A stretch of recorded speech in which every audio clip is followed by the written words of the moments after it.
आज नया chapter determinant पढ़ते हैं। नहीं देखो, डिटर्मिनांट के बारे में तुम लोग पढ़ चुके हो। नहीं, माइनर कोफैक्टर के बारे में सबको आइडिया है ना। डिटर्मिनांट फिजिक्स में ही पढ़े होगे, माइनर कोफैक्टर ही पढ़े हो। नहीं, माइनर कोफैक्टर कुछ दिन पहले पढ़ाए हैं। तो यहाँ से हम डिटर्मिनांट थोड़ा सा बस ये है तो थर्ड ऑर्डर का डिटर्मिनांट खोलना सिखा देते हैं, बाकी बात सब चीज़ तो पढ़े ही हो। नहीं अच्छा देख, इसका देख डिटर्मिनांट कैसे खुलता है तो ये भी पता होगा, या तो किसी एक रो के अलॉन्ग खुल जाता है या किसी एक कॉलम के अलॉन्ग उसको एक्सपेंड कर देते हैं, करते हैं ना। अच्छा एक चीज़ और तुम लोग को रिजल्ट याद था कि किसी भी एक रो और उसके कोफैक्टर के साथ गुना करके ऐड किया जाए तो क्या देता था, वैल्यू ऑफ डिटर्मिनांट देता था। और किसी एक रो ले ले और दूसरे कोफैक्टर के साथ गुना करके अगर ऐड करते थे तो वैल्यू 0 के बराबर आता है। नहीं तो मान लें कि डिटर्मिनांट खोलना है तो देख, हम पहले फर्स्ट रो के अलॉन्ग डिटर्मिनांट को एक्सपेंड कर देते, क्या होगा प्लस माइनस प्लस, ये तो पता है ना।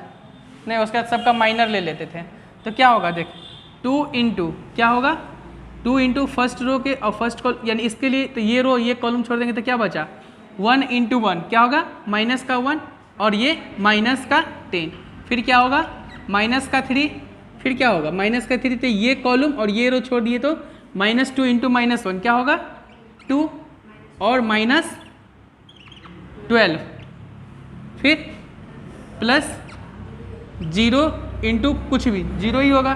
तो यहाँ से क्या आ गया 2 इंटू -11 -3 इंटू -10, तो यहाँ से क्या आ गया प्लस का 13 और ये क्या आ गया माइनस का 20 इज इक्वल टू 8। तो डिटर्मिनेंट इसका किसके बराबर आ गया 8 के बराबर गया। दूसरा डिटर्मिनेंट को मान ले कि अब देख इसमें क्या किया, फर्स्ट रो को एलोंग एक्सपेंड किए हैं, हम इसको क्या करते हैं अब सेकेंड रो के एलोंग एक्सपेंड, सेकेंड रो के एलोंग भी एक्सपेंड कर सकते हैं। तो सेकेंड रो के एलोंग एक्सपेंड करने के लिए ये साइन सिर्फ पता होना चाहिए। साइन क्या पता होना चाहिए, plus minus plus minus plus minus plus minus plus, नहीं ये साइन पता होना चाहिए। अब सेकेंड रो के अलोंग कर ले या फिर थर्ड रो के अलोंग कर ले या फिर क्या कर ले फर्स्ट कॉलम के अलोंग कर ले, तो फर्स्ट कॉलम की ओर ही कर देते हैं, क्या होगा प्लस माइनस प्लस होगा। अब देखो तो क्या होगा 1 इंटू क्या होगा 40 माइनस 48, नहीं फिर क्या होगा माइनस का 4 इंटू माइनस का 2 इंटू फर्स्ट कॉलम के अलोंग कर रहे हैं ना, तो माइनस का 2 इंटू तो ये रो गया और ये कॉलम गया, तो क्या बोला 8 चौक 32 और माइनस 32 माइनस 42, फिर प्लस का 3, नहीं 3 गया तो ये रो गया और ये कॉलम गया, तो 8 चौक 32 माइनस 35, तो क्या होगा ये कितना हो गया माइनस का 8 और ये माइनस का 2 इंटू कितना होगा माइनस का 10, सही है ना। 2 इंटू माइनस का 10 minus minus plus into 10 plus ये कितना हो जाएगा माइनस का 3 इंटू -3 9, नहीं टोटल वैल्यू कितना आ रहा है ये 20 और 20 में से कितना घटा रहे हो 8 8 16 17 माइनस का 17 घटा रहे हो 3, नहीं इसका वैल्यू 3 आ गया। फिर इसको भी खोल सकते हो, कैसे तो देख खोला कहाँ जाता है मालूम है, जिधर ज़्यादा जीरो मिल जाए ना उधर ही खोल देना, जिस रो में ज़्यादा जीरो मिल जाए उसी के रो या कॉलम के लॉन्ग खोल देना। देख यहाँ पे एक जीरो मिल रहा है, इधर जीरो नहीं ना है, जीरो की ओर खोलने में कि एक एलिमेंट हमारे आसानी से जीरो हो जाएगा, नहीं तो ऐसे ही खोल देते हैं प्लस माइनस प्लस। तो देखिए x इंटू क्या होगा -6 -4, फिर -2x, तो ये रो गया और ये कॉलम गया तो क्या होगा -12 -1 और फिर प्लस 0 इंटू ये 0, तो क्या हो गया माइनस का 10x और माइनस का 2x और ये माइनस माइनस यानी कि प्लस हो जाएगा 30, नहीं आंसर कितना हो गया 26x और माइनस 10x 16x, तो आंसर क्या हो गया 16x। नहीं तो जल्दी से लिख लो।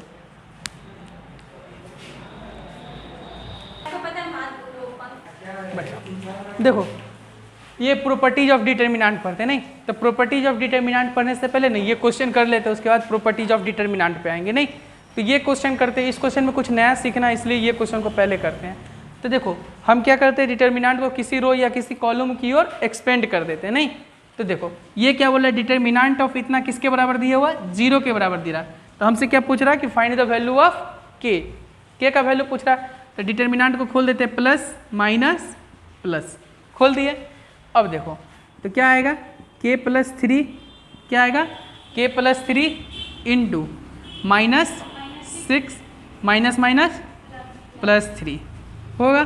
फिर देखो माइनस का 3, अब देखो ये रो और ये कॉलम गया तो क्या बचा 3 और -6 प्लस, अच्छा माइनस प्लस माइनस, माइनस का के इंटू ये कॉलम, सॉरी ये रो और ये कॉलम गया तो 1 -4 इज इक्वल टू 0। तो यहाँ से क्या आ रहा है देखो k + 3 इंटू क्या आ रहा है माइनस का 3, यही ना आ रहा है।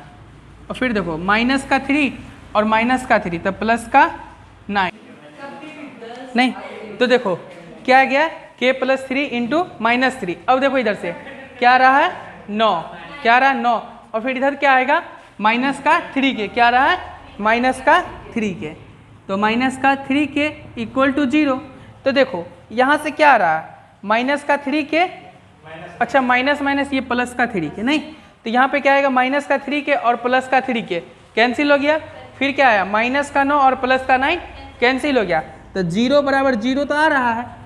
तो ये के किस वैल्यू के लिए 0 बराबर 0 आएगा, के जगह पर कुछ भी रख दे तो आता कि नहीं, के जगह कुछ भी रख सकते हैं, के जगह 10 रखते थे तो काहे कि के का तो सारा वैल्यू कट ही रहा के से, तो के का वैल्यू यहाँ पे एग्जिस्ट ही नहीं करा, मतलब के का कोई भी वैल्यू रख दोगे तो कट जाएगा।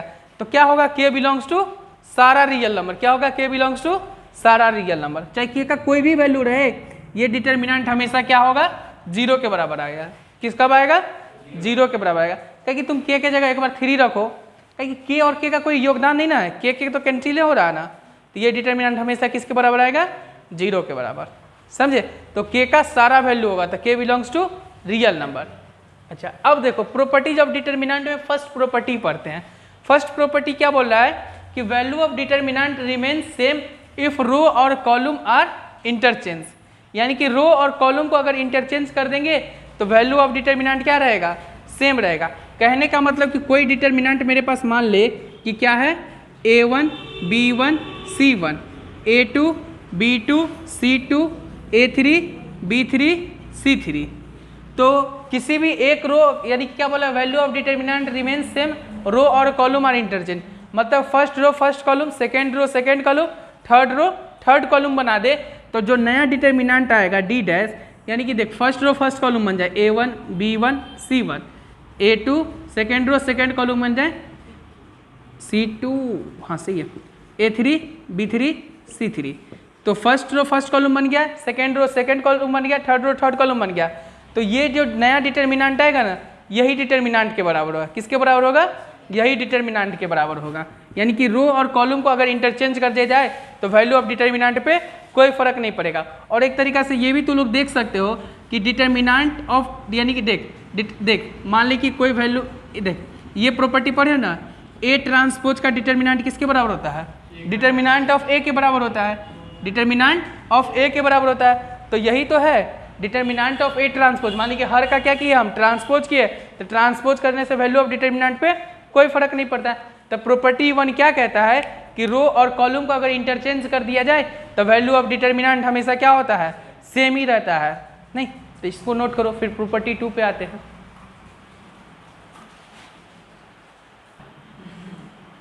नहीं देखो इसको मिटा देते हैं, ये क्वेश्चन भी तो लिख ही लिए होगे, सब लिख लियो ना।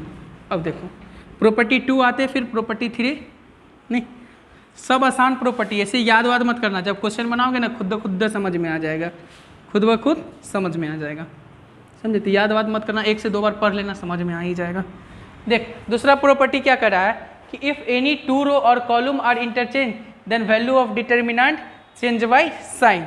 मान ले कि मेरे पास कोई डिटर्मिनेंट क्या है a1 b1 c1 a2 b2 c2 a3 b3 c3, तो किसी भी 2 रो को इंटरचेंज कर दे, 2 रो को आपस में इंटरचेंज कर दे। मान ले कि हम फर्स्ट रो और सेकेंड रो को आपस में चेंज कर दिए, यानी कि रो 1 को चेंज कर दिए रो 2 से, क्या किए रो 1 को चेंज कर दिए रो 2 से, और रो 2 को चेंज कर दिए रो 1 से, अर्थात जहाँ पे रो 1 है वहाँ पे रो 2 लाएंगे और जहाँ पे रो 2 है वहाँ पे रो 1 लाएंगे, तो नया डिटर्मिनेंट बनेगा डी डैश, क्या होगा a2 b2 c2 a1 b1 c1 a3 b3 c3। तो देख 2 रो को आपस में चेंज किए तो नया जो डिटर्मिनेंट बना ना, अगर नया डिटर्मिनेंट डी डैश है तो ये दो रो को आपस में चेंज करने से जो डिटर्मिनेंट बनेगा ना वो साइन में चेंज हो जाएगा, मतलब पहले वाले डिटर्मिनेंट के साइन में नेगेटिव हो जाएगा। ये डी डैश किसके बराबर आ जाएगा? माइनस डी के बराबर आ जाएगा। सिमिलरली अगर हम कॉलम में भी कोई दो कॉलम को आपस में चेंज कर दे, हाँ फिर से मान ले कि इसी में क्या करे कि दो रो को फिर से चेंज कर दे, तो फिर ये नेगेटिव एक और बाहर आएगा और नेगेटिव नेगेटिव क्या हो जाएगा? पॉजिटिव हो जाएगा। तो किसी भी दो रो या किसी भी दो कॉलम को आपस में चेंज किया जाए तो वैल्यू ऑफ डिटर्मिनेंट क्या होता है? चेंज हो जाता है साइन, नहीं साइन के साथ चेंज हो जाता है। अगर वो पॉजिटिव रहता है तो नेगेटिव हो जाता है और नेगेटिव रहता है तो पॉजिटिव हो जाता है। जैसे मान ले कि इसमें हम क्या कर दे, इसी डिटर्मिनेंट में कॉलम 1 को चेंज कर दे कॉलम 3 से, क्या कर दे कॉलम 1 को कॉलम 3 से चेंज कर दे और नया डिटर्मिनेंट का नाम दे दिए डी डबल डैश। क्या दे दिए? D double dash. तो डी डबल डैश किसके बराबर आ जाएगा? देखो कॉलम 1 को चेंज करे कॉलम 3 से तो यहाँ पे क्या आ जाएगा? C1 C2 C3, फिर B1 B2 B3, फिर क्या आ जाएगा? A1 A2 A3। तो ये डी डबल डैश किसके बराबर आ जाएगा? माइनस डी के बराबर। तो किसी भी दो रो और किसी भी दो कॉलम को आपस में चेंज किया जाए तो वैल्यू ऑफ डिटर्मिनेंट क्या हो जाता है? चेंज हो जाता है साइन के साथ। अगर डिटर्मिनेंट का वैल्यू पॉजिटिव है तो नेगेटिव हो जाता है, नेगेटिव है तो पॉजिटिव हो जाता है। समझ गए ये प्रॉपर्टी? ठीक है, अब देखिए ये प्रॉपर्टी की बात करते हैं। तो ये प्रॉपर्टी क्या कर रहा है कि if a determinant has any two row और कॉलम आर आइडेंटिकल, यानी कि किसी भी डिटर्मिनेंट के दो रो या फिर दो कॉलम क्या हो? आइडेंटिकल हो या प्रोपोर्शनल हो।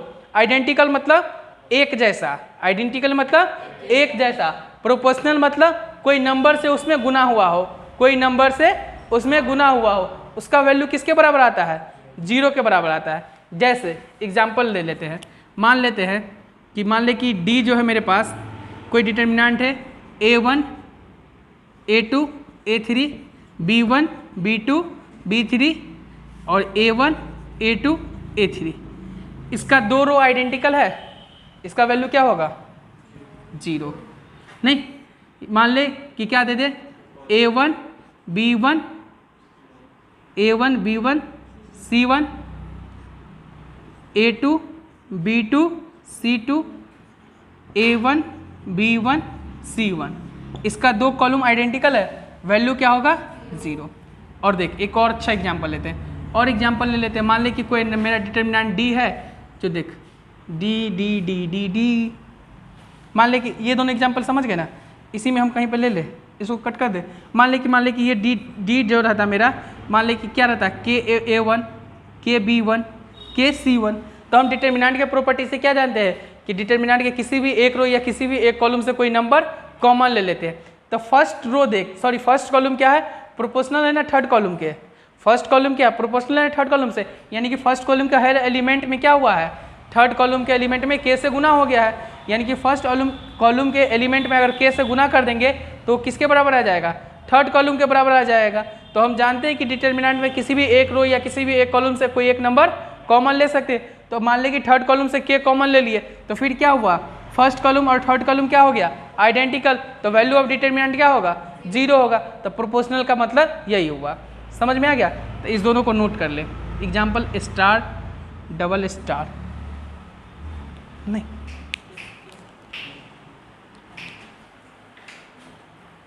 हो गया। अब देख इस प्रॉपर्टी को देख, इस प्रॉपर्टी को देख, समझ। ये प्रॉपर्टी थोड़ा सा अच्छा है, सिर्फ प्रॉपर्टी को याद रखना, यूज़ कैसे किया जाता है, नहीं लैंग्वेज को मत याद रख लेना। देख क्या बोल रहा है, क्या बोल रहा है? बोल ये रहा है कि देख इफ एनी रो और column are multiply by a same number then value of determinant is multiply by that number. मान ले कि कोई डिटर्मिनेंट मेरे पास क्या है? A1 B1 C1 A2 B2 C2 A3 B3 C3। कोई नया डिटर्मिनेंट D डैश है, उसके किसी भी एक रो या किसी भी एक कॉलम में किसी सेम नंबर से क्या कर दे? गुना कर दे। क्या कर दे? सेम नंबर से गुना कर दे। तो कोई भी एक रो या कोई कॉलम में कोई सेम नंबर से गुना कर ले। मान ली कि हम सेकेंड रो में कोई नंबर K से गुना कर देते तो क्या होगा? A1 A2 A3, second column में कर रहे नहीं, K B1 K B2 K B3, फिर C1 C2 C3। तो ये किसके बराबर आएगा? पता है, ये बात पता है कि किसी भी एक रो या किसी भी एक कॉलम से कोई नंबर बाहर ले लेते हैं, तो इस नंबर से क्या होगा, के बाहर ले लेंगे, तो के बाहर जैसे ही ले लेंगे तो क्या बचेगा, A1 B1 C1 A2 B2 C2 A3 B3 C3, और ये किसके बराबर है, डेल्टा के बराबर है ना, डेल्टा के बराबर। तो बस यही कह रहा था कि किसी भी रो और किसी भी एक कॉलम में कोई नंबर से गुना कर दे तो वैल्यू ऑफ डिटर्मिनेंट क्या हो जाएगा, उस नंबर से गुना हो जाएगा। मान लें कि इसमें 5 से गुना कर देते, ये वैल्यू किसके बराबर हो जाता, 5 टाइम्स डेल्टा के बराबर हो जाता। अब मान लें कि इसमें P से गुना कर दे, इसमें Q से गुना कर दे और इसमें R से गुना कर दे, तो वैल्यू किसके बराबर होगा, PQ R डेल्टा के बराबर आ जाएगा, PQ R डेल्टा के बराबर आ जाएगा। नहीं, तो यही प्रॉपर्टी था। नहीं, अब देखिए इस प्रॉपर्टी में क्या बोल रहा है, कि बोल रहा है कि इफ इस एलिमेंट ऑफ एनी रो और column can be express as a sum of two terms then determinant can express as और टू डिटर्मिनेंट। नहीं, कहने का भावार्थ समझना, लैंग्वेज क्या है सो बाद में छोड़ना। देख मान ले कि कोई भी देख A1 प्लस एक्स क्या रहे, A1 plus x B1 plus y C1 plus z रहे, और मान ले कि B1 मान ले या A2 B2 C2 A3 B3 C3 ये रहे। तो क्या बोला, if each element of any row और column can be express as a sum of two terms. मान ले कि किसी भी एक रो या किसी भी एक कॉलम को सम ऑफ दो टर्म्स के रूप सम के रूप में लिख रहे हैं, A1 प्लस एक्स लिख रहे हैं, B1 प्लस वाई लिख रहे हैं, C1 प्लस जेड। तो किसी एक रो को किस टर्म में लिख रहे हैं, दो टर्म में लिख रहे हैं, दो टर्म में लिख रहे हैं ना। Then determinant can be express as a two determinant. Determinant में इसको क्या कर सकते हैं, दो डिटर्मिनेंट के रूप में एक्सप्रेस कर सकते हैं। कैसे, तो देखो पहला वाला मतलब A1 B1 C1 A2 B2 C2 A3 B3 C3 plus, बीच में प्लस है तो प्लस, सारी जगह तो प्लस ही है, इन प्लस क्या हो जाएगा X Y Z B1 B2 B3 C1 C2 C3। समझे। अब इसका एक्सटेंशन कराते हैं, इसका एक्सटेंशन अभी करेंगे जस्ट, नहीं तब तक वीडियो को पॉज करो। हो गया ना, देख इसमें थोड़ा सा मिस्टेक हो गया। नहीं, यहाँ पे क्या होता नहीं A2 B2 C2, इसका हम एक्सपेंशन भी करा देते A2 B2 C2 और यहाँ पे A3 B3 C3। अब देख इसका एक्सटेंशन रूप कराते हैं। एक्सटेंशन इन द सेंस कहने का मतलब समझ जाओगे, नहीं जनरली कराते, जनरली क्या हो सकता है। सो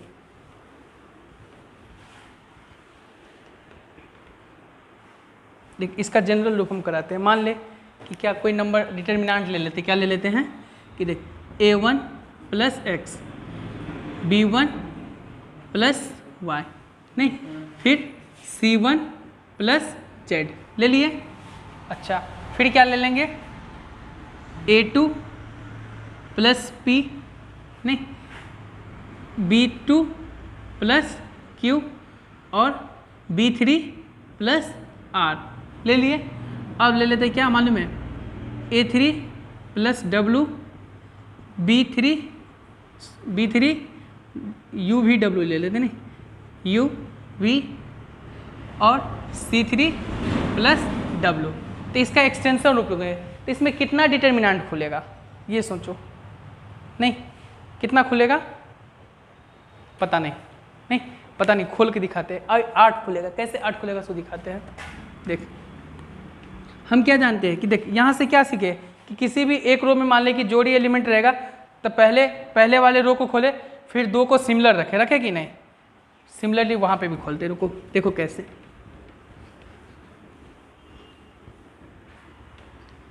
देखो इसको कैसे खोलते हैं।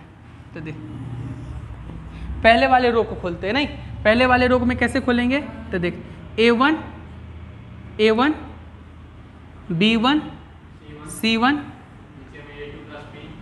A2 plus P B2 plus Q B3 या B3 दे दिए, क्या हो रहा है आज, C2 कर देना इसको, नहीं C2। तो क्या होगा C2 प्लस R होगा। अच्छा इसी तरह क्या होगा A3 plus U B3 plus V और C3 प्लस W हुआ।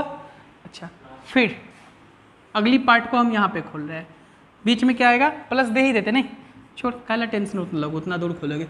प्लस क्या होगा प्लस एक्स वाई जेड, क्या होगा x y z, A2 plus p, फिर B2 प्लस क्यू, फिर C2 प्लस आर, फिर क्या होगा A3 plus you, B3 plus भी और C3 प्लस डब्लू।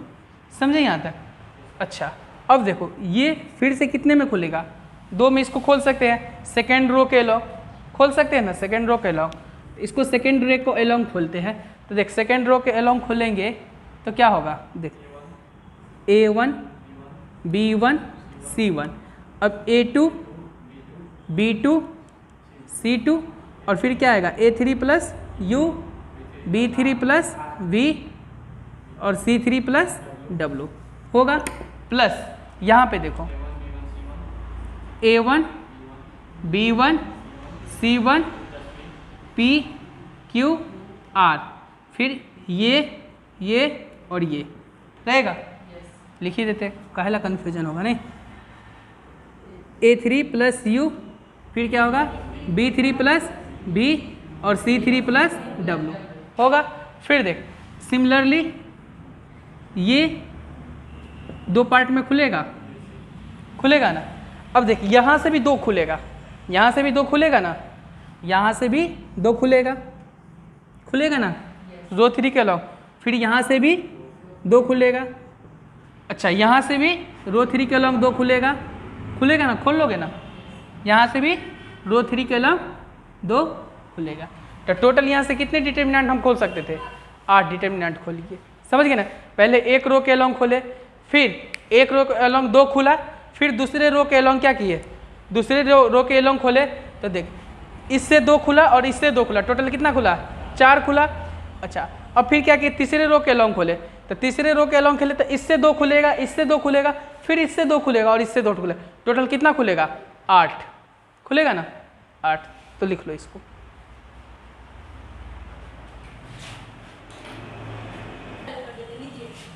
हो गया ना। देख क्या बोला है कि डी आर कितना है, डी आर नहीं, डी आर कितना दिया हुआ R 2R - 1 R square x y z, ये दिया हुआ नहीं। इसको 2 तरीका से कर सकते हो, 2 तरीका से। देख कहीं पे भी अगर समेसन लगता है ना, समेसन या इंटीग्रेशन, समेसन या इंटीग्रेशन, इंटीग्रेशन नहीं जानते छोड़ो, समेसन के बारे में जानते हो। समेसन है किसी एक रो में लगता है, किस में लगता है, एक रो में लगता है, एक तरीका वो है। दूसरा तरीका है कि इसको एक्सपेंशन की सहायता से भी कर सकते हैं, एक्सपेंशन की सहायता से भी कर सकते हैं, दोनों तरीका से बता देते हैं। देखो ये मेथड 1, मान ले कि देख D R summation of R बराबर 1 से लेके n तक डी आर लिखा हो, तो सबसे पहले क्या लिखेंगे D1 लिखेंगे, फिर क्या लिखेंगे D2 लिखेंगे, फिर D3 डट्टो DN नहीं। अब देख अगर D1 लिखना है तो R की जगह पे क्या लिखना पड़ेगा, 1 लिखना पड़ेगा, तो क्या होगा 1 2 × 1 - 1 1 1 का स्क्वायर 1, इस दोनों पे कोई फर्क पड़ेगा, ये दोनों सेम रहेगा, इकट्ठीस मत समझना है, क्या है सेम। प्लस देखो अब R बराबर 2 रखोगे तो क्या होगा 2 2 दूना 4 - 1 3 और 4 दोनों सेम, प्लस फिर R की जगह पर 3 रखोगे, 3 5 9 डिट्टो, और 9 का ही लिख दो, इसको क्या लिखो 2 का स्क्वायर, इसको क्या लिखो 1 का स्क्वायर, इसको क्या लिखो 3 का स्क्वायर, फिर लिखो 4 7 ये सब same, n dot dot dot dot dot dot dot ditto ditto n 2n - 1 और n स्क्वायर, ये और ये सेम।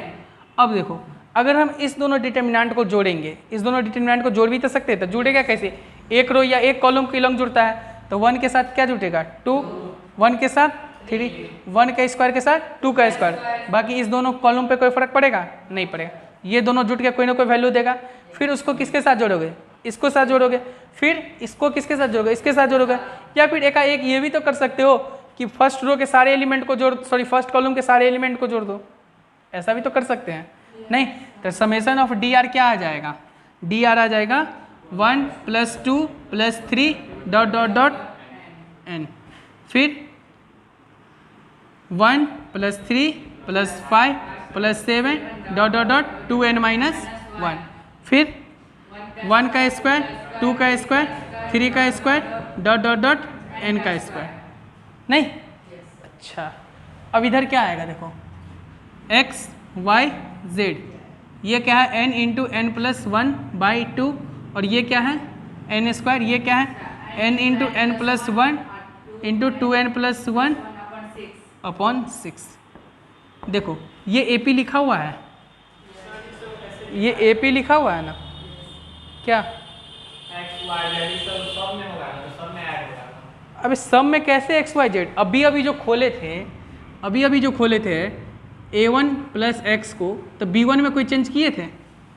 नहीं किए थे। तो इसी तरह कॉलम 1 को खोल रहे हैं तो कॉलम 1 को ऐड भी तो कर सकते हैं, लेकिन कॉलम 2 पर कोई फर्क पड़ेगा? कॉलम 3 पर कोई फर्क पड़ेगा? नहीं पड़ेगा। अब 1 plus 2 plus 3 plus dot dot n का सम कितना होता है? n into n plus 1/2 AP है, पता है ना? AP का सम कितना होता है? n into n plus 1/2। अच्छा 1 plus 3 plus 5 plus 7 dot dot 2n minus 1, इसका सम n स्क्वायर, इसका sum 1 square plus 2 square plus 3 square dot dot dot n square, इसका sum n into n plus 1 into 2n plus 1 divided by 6। नहीं, तो first column और third column क्या है? Same है। First column और third column क्या है? सेम है। तो दो कॉलम आइडेंटिकल होगा, डिटर्मिनेंट 0। ये पता ना सम 1 से, ये AP लिखा हुआ, AP का सम निकाल सकते हो। ये भी क्या है? AP है। नहीं, ये भी लिखा तो ये डायरेक्ट याद भी करना चाहते, नहीं? 1 से लेके n तक का सम n इंटू एन प्लस 1/2, 1 से लेके n तक, लेकिन और टर्म का सम, यानी 1 प्लस 3 प्लस 5 n स्क्वायर, और 1 square plus 2 square 3 square dot dot n square क्या होता था? n into n plus 1 into 2n plus 1 divided by 6। तो ये टर्म और ये टर्म सेम है, मतलब फर्स्ट कॉलम और थर्ड कॉलम सेम है, तो कॉलम आइडेंटिकल रहने पर वैल्यू ऑफ डिटर्मिनेंट 0। मेथड 1 ये था। मेथड 2 इसका आसानी से कर सकते थे। मेथड 2 को क्या करते हैं कि देख, हम क्या बोले कि समेसन क्या करते हैं? समेसन किसी रो के अलोंग लगाते हैं। क्या करते हैं? किसी रो के अलोंग या किसी एक कॉलम के अलोंग लगाते हैं। तो हम फर्स्ट रो में समेसन लगा दे। अगर हमको निकालना है कि समेसन ऑफ r बराबर 1 से लेके n तक dr, तो हम लगा दे फर्स्ट कॉलम में समेसन, तो क्या हो जाएगा? समेसन ऑफ r बराबर 1 से लेके n तक r होगा। फिर समेसन ऑफ r बराबर 1 से लेके n तक 2r माइनस 1, फिर समेसन ऑफ r बराबर 1 से लेके n तक r स्क्वायर, ये x y z सेम रहेगा, n into n plus 1/2 n square और n into n plus 2n नहीं, और इसको भी खोलोगे तो यही चीज़ आएगा। नहीं, तो तुम इसको खोल के एक प्रॉपर्टी लगा सकते थे, या फिर डायरेक्ट इसको ऐसे खोल सकते थे, और ये रो आइडेंटिकल हो जाएगा, तो वैल्यू ऑफ डिटर्मिनेंट 0 हो जाएगा। नहीं, तो वैल्यू ऑफ डिटर्मिनेंट 0 हो जाएगा। लिख लो।